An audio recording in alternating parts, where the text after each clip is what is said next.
My name's Lisa, and today I'm going to talk about building institutional trust in a new way, specifically by using online technologies to empower public trustworthiness. When we're studying institutional trust, researchers typically ask the question, do we, you and me, the public, trust institutions? They want to know this because our trust in institutions predicts a whole host of important things. It predicts whether or not we support the government, whether or not we obey the law, whether or not our society is happy and healthy. Clearly, any vision of the rural future involves institutional trust.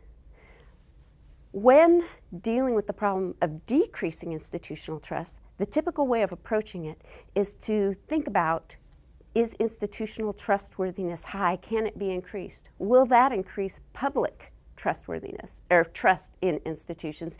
And then will that solve all of our problems?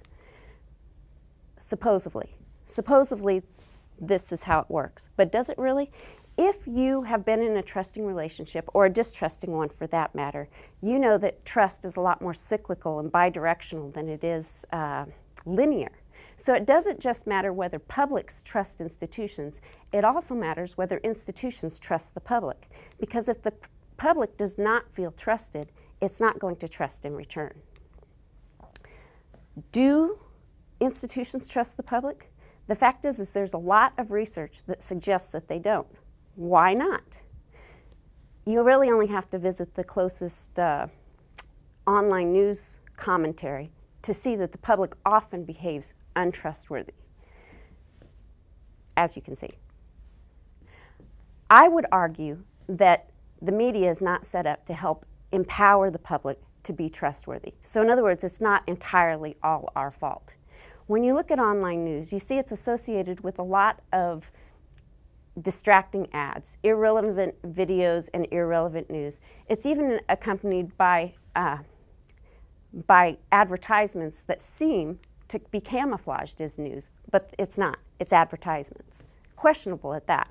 Furthermore, when you try to go deeper into the information and look at the information sphere, you often see stuff that seems, at least, without deep looking at it, to conflict with each other. People calling other people liars. This is where I had my really big idea, and that is, it really doesn't have to be this way.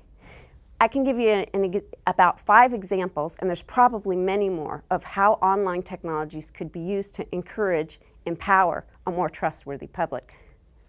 Number 1, text analysis technology. It reads our email. It directs us towards ads that are unique and specific to our needs.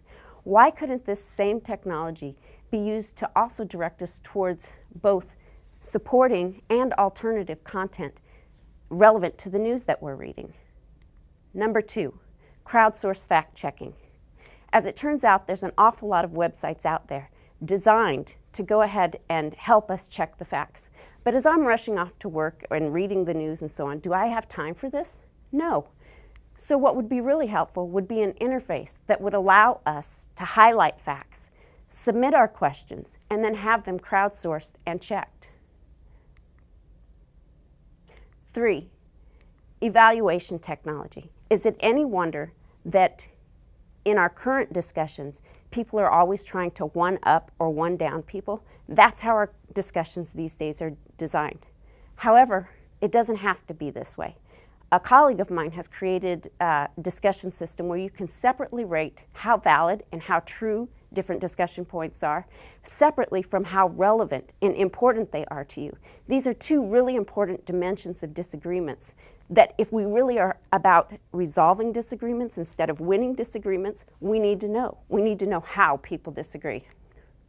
What if all of these technologies and more, I've only covered 3 of the 5 that I said I would, were in part of a news interface that allowed the public to be more trustworthy? The fact is that would result in more trustworthy publics, institutions that trust the public, and in the end, greater institutional trust, which is good for rural communities, urban communities, as well as the nation and the world as a whole. If you want more information, go to go.unl.edu 2020/public trust.